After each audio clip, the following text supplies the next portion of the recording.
Hello, everyone.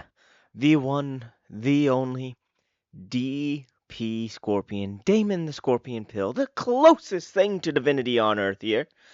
And as always, I am joined by my lovely sister, Tinkafoot. Tell, I wouldn't want to be called Tink either. That's a pretty bad name. behave. My dog name is Tink, and she is very nice. No, she's not. Your dog doesn't even like you. My dog does too. Now, anyways, back to the video. Does she? Does she really? Yes, she does. Well, hello to all our ghouls, goblins, and ghosties. And thank you for joining us again. And if you don't know which one you are, then you are A ghoul. a ghoul, not a ghoul, to be mistaken for the horrible villain from the Sinister movies. A ghoul. Better. Yes, much better. Thank you. But welcome to another episode. We hope you enjoyed last week's where we went over a lore video. I believe it was over Butter Baby from her book series. Jaden. Yeah, I think that's close enough. Pretty sure she has a scene where he covers himself in butter. I do not. Sure. I don't. Oh, that must be in the next book. Sorry, spoiler alert. No, there's no part in the book as such, in any of the books. So, you had news about the social media, did you not? Yes, the page that was formerly known as Cyclone Books by Damon Peele is now known as a Cyclone of Fright. And the logo and the bio has been updated, and I've been posting a few Riders memes and whatnot each day. Basically, the Facebook page is under new management over here, meaning stuff actually gets done and put on there. Man, do I hate social media. That's not helpful for an author, unfortunately. But it's okay. A Cyclone of Fright, a division of two siblings that are into horror and write horror/supernatural, and only occasionally trip over rocks and almost break our necks. It's good. You know you do. No, I tripped down the stairs from some socks. From some socks, like there were socks on the stairs, or like because you were wearing socks. I think it was a combination of both. I'm pretty sure I tripped over a sock, but I was also wearing socks, so that didn't help. So you were wearing a pair of socks, and when you kicked your foot to go to the next step, the sock flew off. So your other foot landed on the sock that flew off, and you tripped on your own sock you were wearing. No, it was laundry day, and I guess a sock fell out of the hamper while I was taking it down the stairs. That's why you go downstairs and up them on all four. Everyone knows that. You scoot down on your butt, and then you climb up on all fours. I don't think so. Most people only climb upstairs on all fours whenever they're drunk. Okay? Apparently, every single one of your stupid werewolf shows somehow thinks humans run faster on all fours, despite us being bipedal creatures. So, obviously, going on all fours is the superior method. I think they just like to have you analyze how they run with their whole look. That is so dumb. Oh, don't forget the butt has to be high up in the air too, like they're twerking. Which makes it even worse. It's like the least efficient way to run. Like they're not running faster, they are running slower. And dumber. Do you ever see on a football field, soccer field, whenever they need to catch up, they're like, "Oh, we're gonna do a crab run or we're gonna do a bear walk." No, why? Because it's slower. It's stupid. Indeed. It does look pretty silly. Anyways, today's video, sponsored by a Cyclone of Fright. Check out the books now, available on Amazon. um, Today's video is a simple one. A couple weeks ago, we showed you some Pokey D and D minis we had created, and we said we were going to do a video whenever we painted them.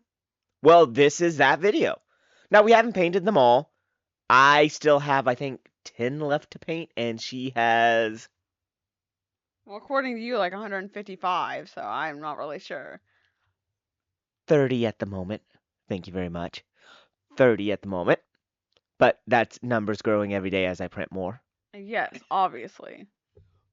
Anyways, we have got 30, I believe, out of like 70 painted.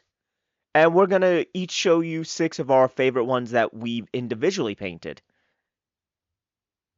Any particular reason you just had to sit up? No, just You better were, posture. but you don't have good posture. You've never had good Okay, posture. well, I'm trying to pretend that I have good posture, okay? But you don't. You've always slacked like. Whatever, I'm not Igor. I was thinking more Quasi No, than Igor. no. I could see the mistake though, I guess. But no, you seemed a little bit more refined, more of a Quasi. Would you behave?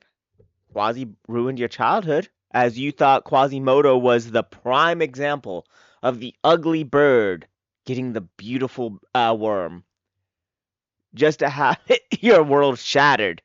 When you realize Quasimodo, spoiler, you know, at this point, if they haven't watched The Hunchback of Notre Dame, do we actually need to put a spoiler? Thing's what, 50 years old? Well, I mean, I don't know. I never watched the Disney version. I just kind of went by what everyone else said, so.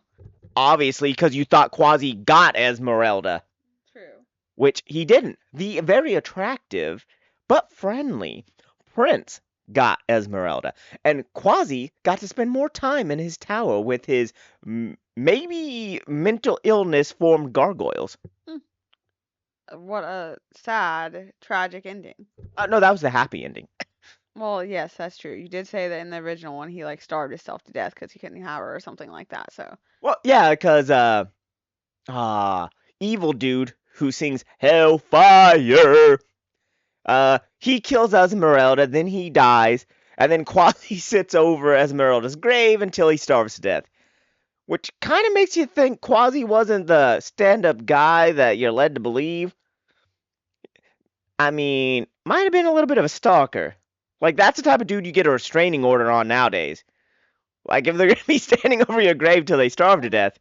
Especially when nothing was even going on. Except for if maybe those imaginary gargoyles were, like, putting it in his ear. Like, hey, dude, she wants you. Well, not the worst thing that's ever happened on top of her grave, i.e., Saltburn. Beware if you watch it. Wait, what? The show Saltburn. The person does nefarious things over the gravesite of the person that they were in love with. Who hasn't fornicated with their dead spouses? You know, Grave. family. Well, family members on top of their gravesite. Oh, it wasn't with any family member on top of the gravesite. It was just on the gravesite. Solo mission, if you would say. Well, that's okay. That's why they have those tombstones with the built-in fleshlights. Ew. It's so that you have the conjugal visits. Prison has conjugal visits. Why shouldn't death? Because it just shouldn't, and that's a disturbing idea. People do not get any ideas from such creepy things. Is it about time to tell you I've already invested 1,000 of your dollars in this idea? Ew. You're okay with that, right? No, clearly not. Well, on unrelated to my using her finances notice, would you like to show them the first pokey? Yes. So this is the first one that I painted, I believe, and this is the one that has been a mainstay on my team throughout most of the time. It is an Alakazam. Kind of looks like a Blackie Zam. No, it's just yellow and not painted as well as it could have been. I say, kind of looks like a black Alakazam wearing yellow face. No, it is not. It is not. Well, actually, I'm pretty sure it was because the filament I use is black. So he was a black Alakazam that you put yellow face on. Well, regardless, so it was not intentional. And so this is my second one that I did, which I happen to like, which is the little Dragonite. Dragonite is my favorite Pokemon. And notice the little blue bag that Dragonite has. It's from Pokemon the first movie, I believe. Filled with fleshlights. No, it is not. And He was making a delivery to Brock. Brock can't get any girls, but Brock wants it. You know he has some. And then this one I believe turned out pretty well. It's a little Lapras. I think I did the Lapras blue in the spots pretty well. So I think that one turned out pretty good. The Lapras did turn out really good. It doesn't look like a black Lapras wearing blue face. And then this is one of the tinier ones that I did, but I think I captured the essence of an oddish.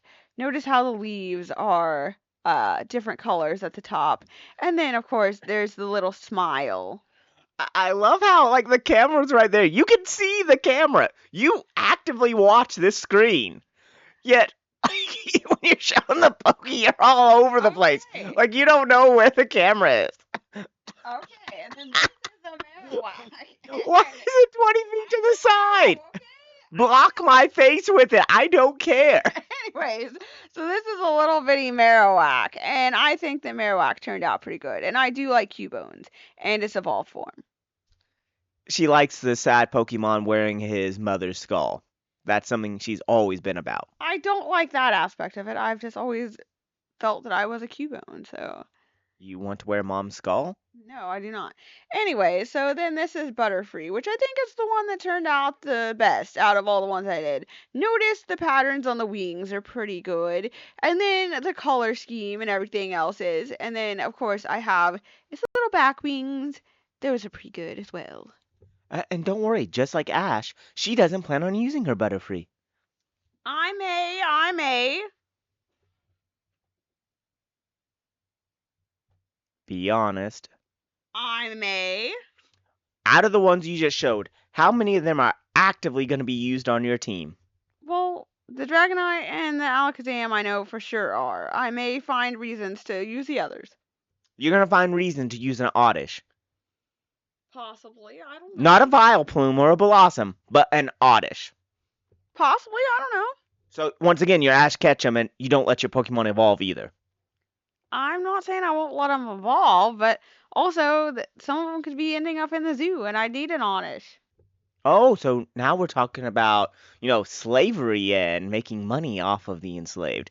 Ooh, that's more interesting. So while I grab my minis, how about you give them a little breakdown of exactly how you want to enslave these things and make them work for your dollars? I don't. The goal of my campaign is to catch as many of the Pokemon as I can to put them in a zoo where people can come look at them. I have not said that I set any type of ticket price or any other thing as such. Ah, little Venonat. Look at it. Very purpley. What else do we have? Oh, it looks like we have a. Oh, what is the name of that little turtle? Shuckle. We have a Shuckle. What? Would you quit? Yes, I'm being punished by the Shuckle. I was trying to remember exactly what the name of the Pokemon was. Quit before you leave a mark.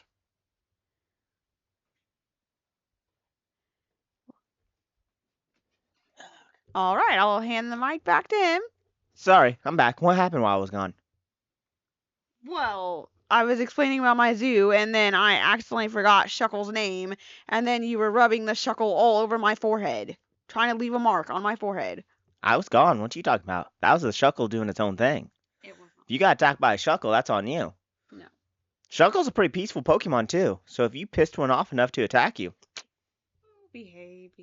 So, one of mine that I did is Shieldon here. Now, if you notice the color scheme, you'll notice based on the shiny version. Why is it based on the shiny version? Because I spent over 170 hours and hatched 6,000 to 10,000 eggs to get myself a shiny in Shining Pearl. That is true. You did work very hard, like several days and hours. I think it might have even taken weeks. It was weeks, and despite the fact I had a foreign Ditto, which increases your chance to like 1 in 1,000 instead of the 1 in 4,000, it still took me 6 to 10,000 tries because that's how lucky I am. So, to immortalize that, Shiny Shield on. Yeah. We have a nice little Onyx. Because who doesn't love Onyx? Onyx is just amazing. He just suffers from he's the first boss, so they had to make him intentionally weak so all of us newbies could actually, overcome him. Poor Onyx. He deserves better. Uh, so in the campaign, I have a Hisuian Arcanine, but didn't have an STL file for one, so I used a regular Arcanine STL file and just painted it to look like a Hisuian one. I think he turned out pretty well for himself. Very nice, very nice. You can definitely tell the color scheme. And then later on in the campaign, the legend I'm going to be trying to catch is the fierce Garatina. So we have him here in all his glory, ready to just bite someone's head off. So what you're saying is he's going to Jurassic Park. Well, no, because the last time Jurassic Park was good, it was actually still called Jurassic Park. Ain't that the truth? And then apparently you guys have already been introduced to Shuckle here, which the actual body, I think I did really well on. The face, the little smiley face, not the best. I'm not good with eyes, what can I say? Eyes are my worst thing. They always look bad. Maybe I can practice on you. The Venonat didn't want to get introduced. And why didn't it? Look at its little red eyes. Oh, the And a better little to pinky see nose. you. Yes. I wouldn't mind having a Venonat in real life. Just imagine it. You walk home and you just see in the darkness, as the light's out in your room and the TV's off, you see bright red eyes in the corner, staring at you. And a little purple fluff ball starts bouncing towards you, like the Furby from hell. I thought you thought your Furby was the Furby from hell.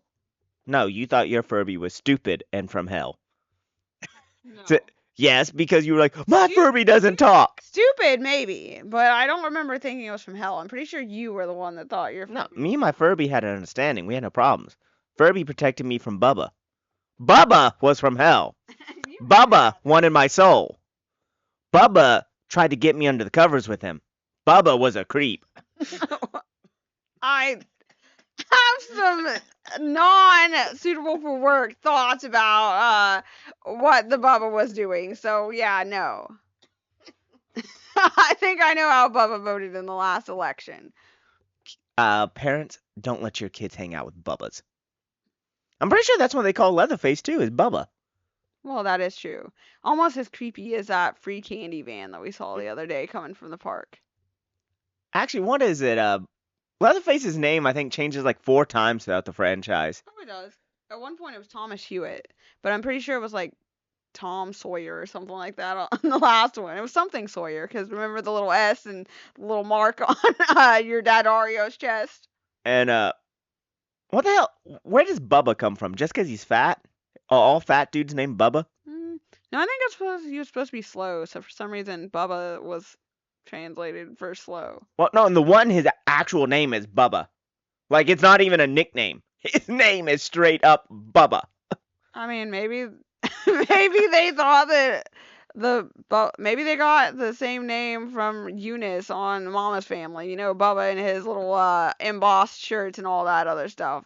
Which you never realized the first time you were watching. And then you're like, wait a minute, why do all his shirts say Bubba? Why did all of his shirts get embroidered with Bubba? Like, who puts their name on all their shirts like that? Like, Eunice clearly didn't like him, as we know, but like, she really didn't like the boy. You just don't like the name Bubba. You're going to name your child Bubba. No, I'm not having any children, and if I did, then no, I was not going to name it Bubba. 12. No. All named Bubba. No. Bubba 1, Bubba 2, Bubba 3, Bubba 4. Oh, maybe you could change it up by like, that Bubba is the B-U-B-B-A. The next Bubba is B-U-U-B-B-A. No. The one after that is B-U-B-B-B-A. No. And you could just do that for all 12 Bubbas. No, absolutely not. No. Bubba B. Bellamore. No, absolutely not. That just sounds like a horrendous name. No. Bella B. Bellamore. Bubba B. Bellamore. I don't know, it sounds like a Nickelback song. Either way, Either way. So some people hate it regardless, because you know how some people like hate listening to Nickelback. True.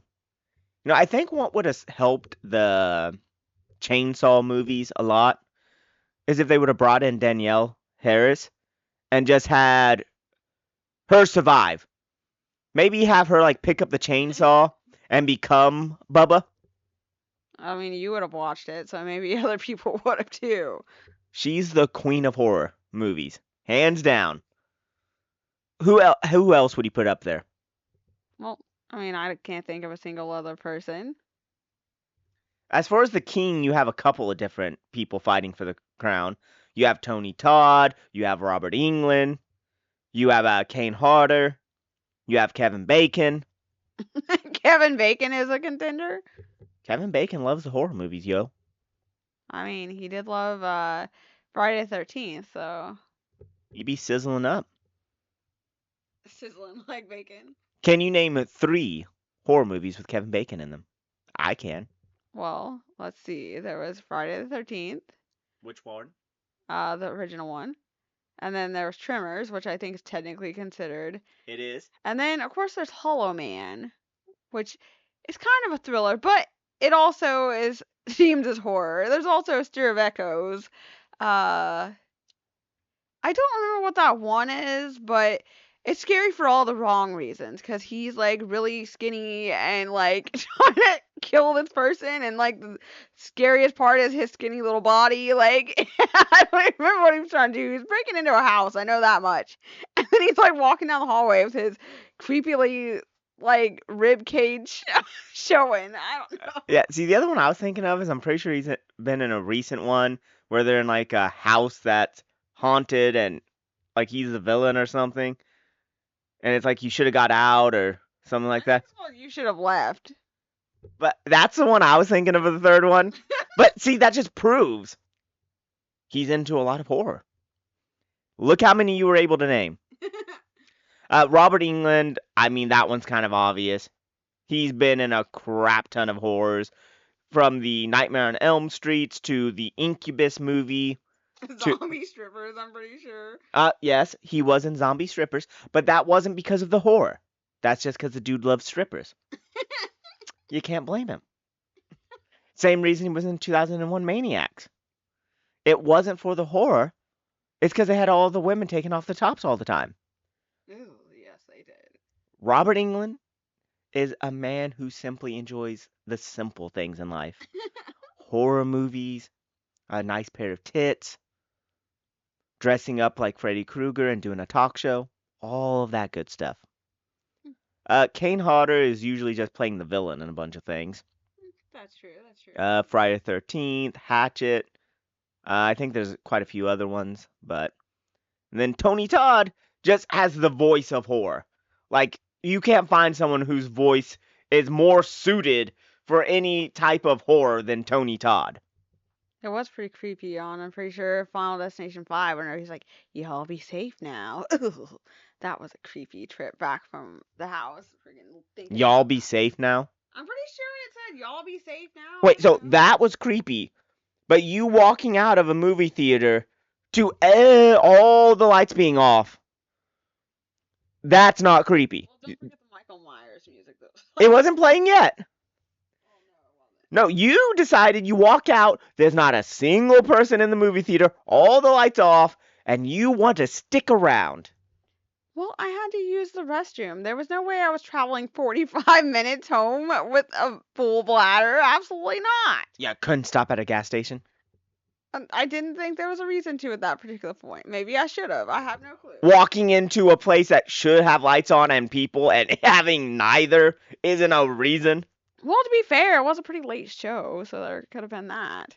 But I don't know. That theater had some issues anyways. Like whenever I was watching Harry Potter Part 6 and Dumbledore was like, "Bring me water!" And then the pipes burst in the theater and ate a piece of the film, and the owners had to travel from like an hour and a half away to come fix the film so the rest of us could watch it. Well, Dumbledore asked for water. He got water. But this is Tell's I would die in a horror movie situation. Because after she takes her sweet time using the restroom, she, It's like, oh, look, there's 2 vehicles out there. I'm just going to pop open the door now instead of staying where I can see because, she didn't want to leave at first, but now she wants to leave. And what happens when you open the door? The theme song from Michael Myers, as he's like about to kill every single person on planet Earth, just started playing. The do do do do do do do starts just blaring, and her thing is, oh, I'm gonna run to the locked car.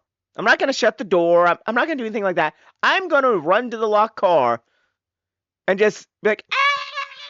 Well, I didn't know the car was locked. I mean, I was just trying to get it in the vehicle at that point. It was kind of creepy.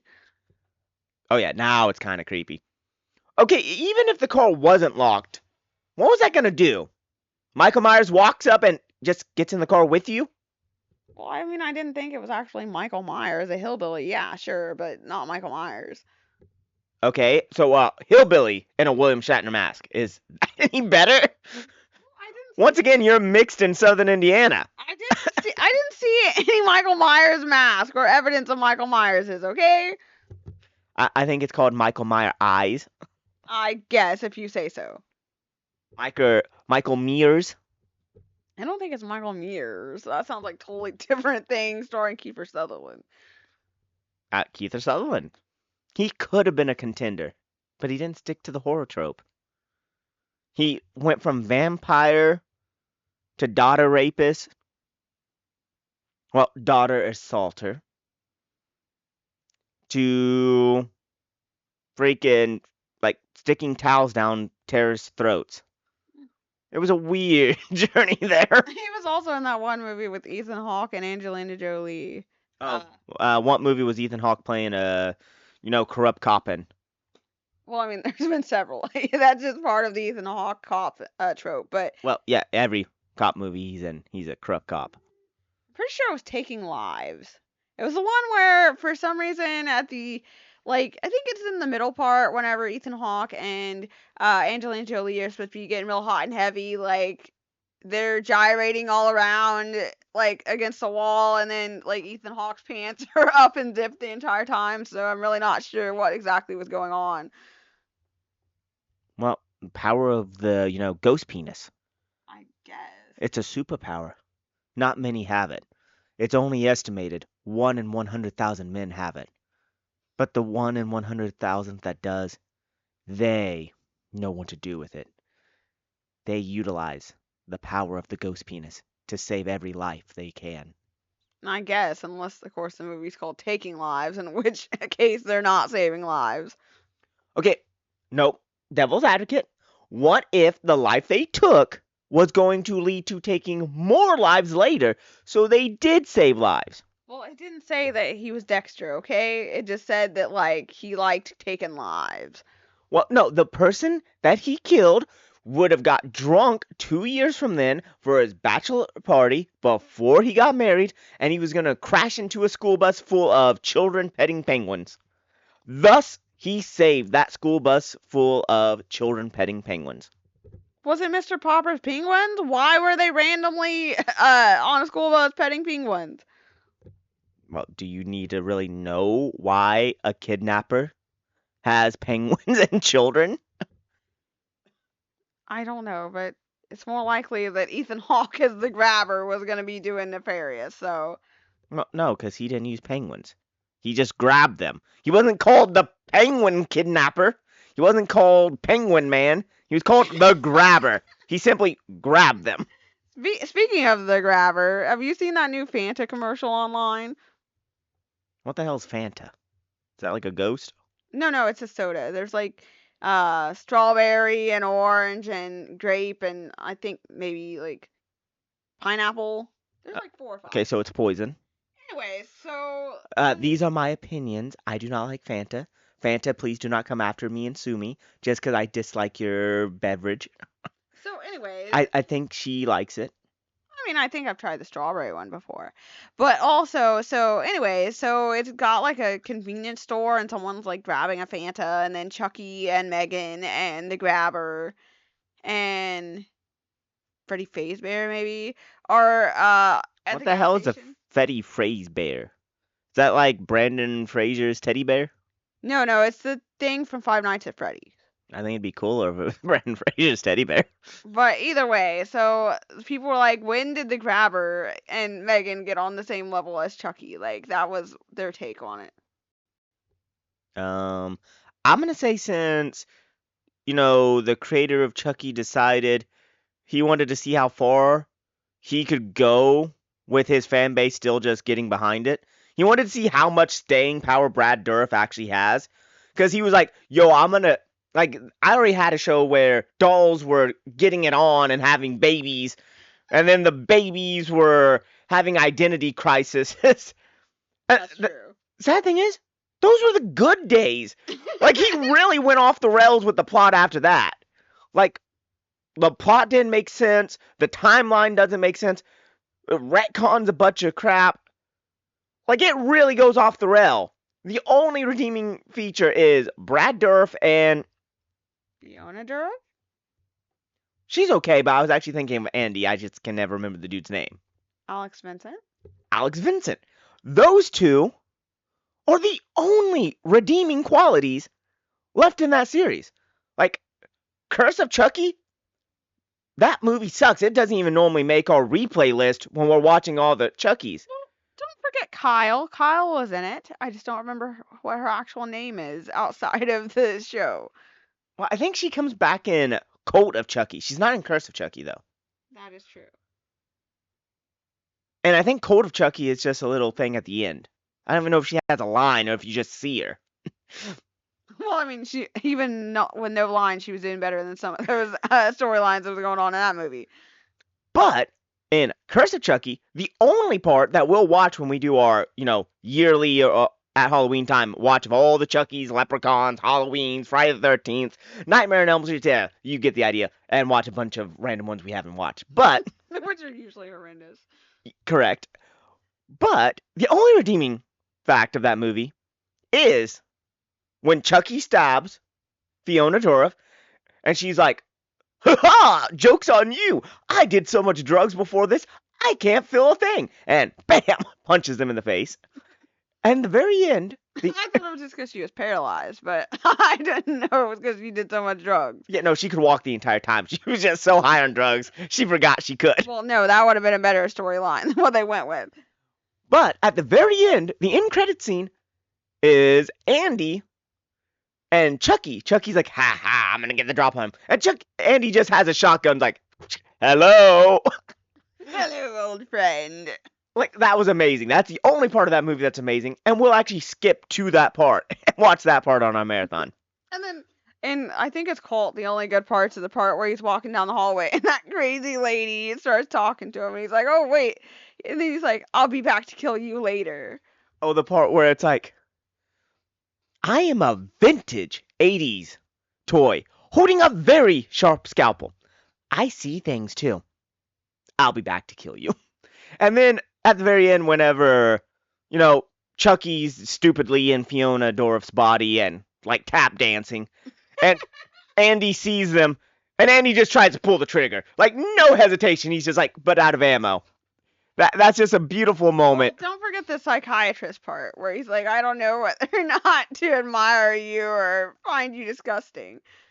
I think my biggest problem with Cult of Chucky, and this really is I hate this so much and it extends in the TV series. It's in the flippin' name how to have made that plot. Cult of Chucky.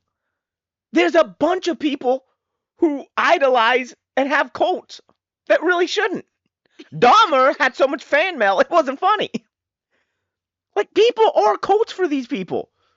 Like, you have a cult of nutbags transfer their souls into good guy dolls and then start killing people in Chucky's name. Like, they worship Chucky. And Chucky, you can have all the fun interactions of Chucky's not willing to share. Like, that's where your doll-on-doll violence that they want is. The doll-on-doll action they so desperately wanted. It's Chucky versus the fakes. Oh my god, it's there, the plot. That's because of the doll on doll action that they thought people wanted was dolls getting it on. They didn't think it was dolls actually being violent. Right there. It's just in the name Cult of Chucky. Have a cult. Like, beautiful. And that extends in the TV series. Like, you can even turn Chucky into an anti-hero for a little bit of him hunting down the fakers while still, doing his own dirty deeds, because, I mean, cheap. well, no, Chucky always does it pretty expensively. Like, if you look at most of his kills, they're going to cost someone a lot of money. Even though in the TV series, it's only supposed to be in the 2000, like, late teens, 20s, yet for some reason, no high security place has cameras, That is true. and no teenagers who are always on their phones ever have their phone to record them because they're too busy doing drugs and alcohol at the age of 14. Oh, and the silent disco for sure. So And don't forget the KFC. there's just so much wrong. Oh, KFC. Not to be mistaken for the restaurant, which is actually pretty good. We should have got Kentucky Fried Chucky. I hate the Russian Colonel Chucky so bad. It should have been Kentucky Fried Chucky. He should have had a bucket of chicken, talked in a southern drawl, and had a white hat. You were very excited for Colonel Chucky until you saw what Colonel Chucky actually was. He should have pretty much been Doug Dimmadome, Dimmaduck, whatever the hell. Dimmadome. Doug Dimmadome, he pretty much should have been that with the white hat, white suit, bucket full of KFC chicken, Kentucky Fried Chucky. That's what we earned from watching that crappy series. Which, no disrespect to Brad Dourif. Like, Brad Dourif still makes the series enjoyable. Tiffany, she also, you can tell they love the part, which makes it more enjoyable. Jennifer Tilly. You can tell they enjoy their roles, and it does make it more enjoyable to watch. But that doesn't mean that Don Mancini, I think that's his name, didn't go off the rails with the plot. Oh, and don't forget all the people that were thirsting over Fiona Durham as her own dad. But some things can be helped by the actors' just enjoyment of it. It's like the Leprechaun movies. Like, a lot of those movies weren't arguably good. I'd argue that the first three are pretty good.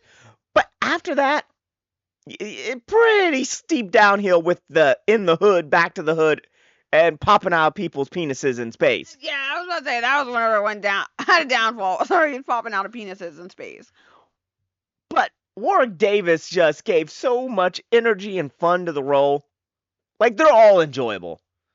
All of the Leprechauns are enjoyable, even Leprechaun in Space. Like him trying to kidnap a princess as he pops out people's penises. Only Warwick Davis can make that work. Like, in, I think it's number 3, I love the joke where it's like, you've played your trick, so now I'll chop off your... Yes. Yes, I think that is what he said. He was also blowing up people's fake tatas. She's been in a lot of horror movies, too. Can't think of her name. She was in Hatchet 3 with Danielle Harris. Yeah, I was going to say, I don't remember her name, but... Danielle or Danielle? It's Danielle. Danielle is the one that's married to Jensen Ackles. What's a Jensen Ackles? Dean from Supernatural. Is that the short one that wears the brown trench coat? It was Dean. So yes, Sam was the one they always called Moose. Okay. And who was Sam's brother?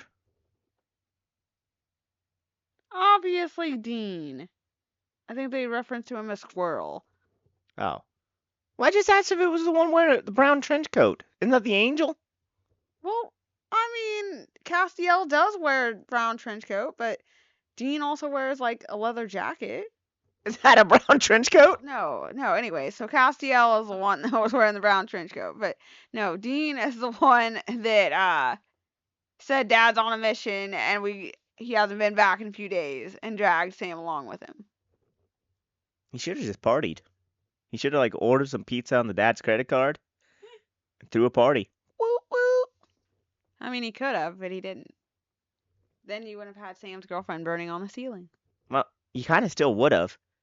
Because you can very much argue that Dean I think that's when you said his Yeah. name was.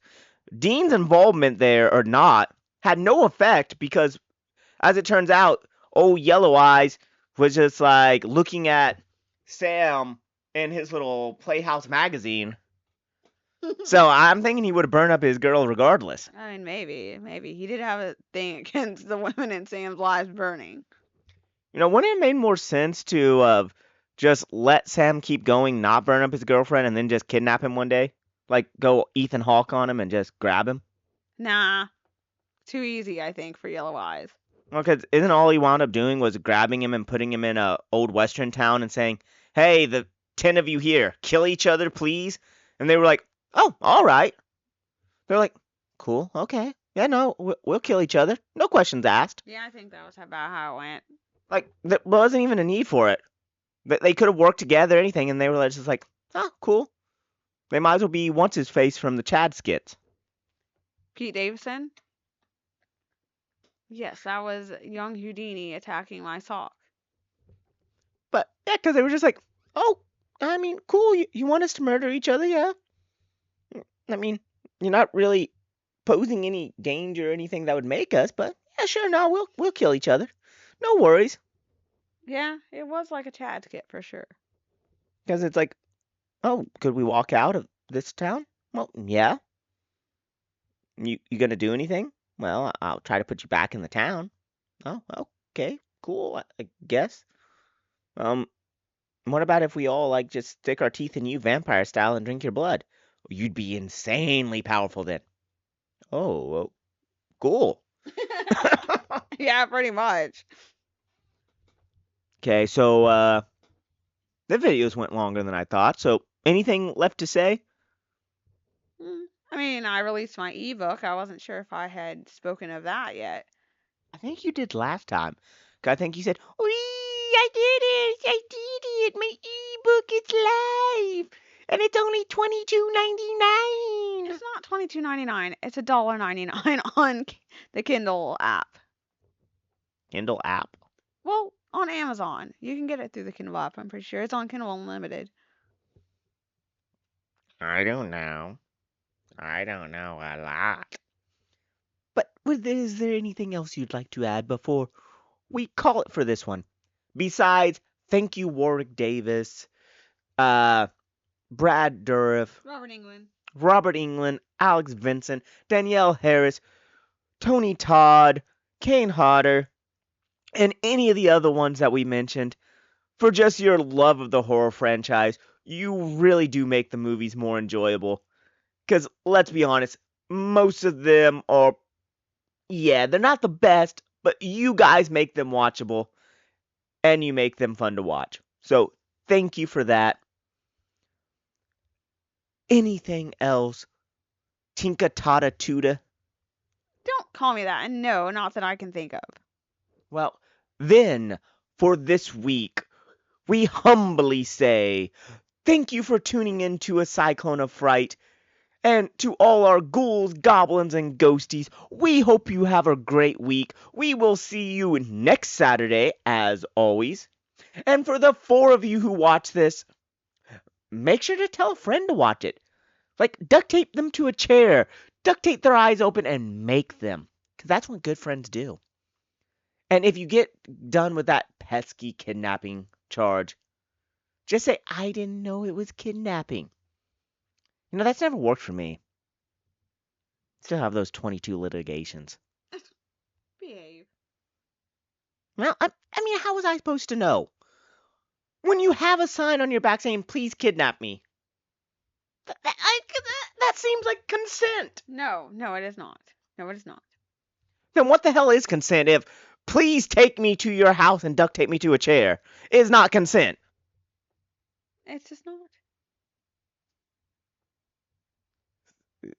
Be careful of finding the freaks, guys. Trust me.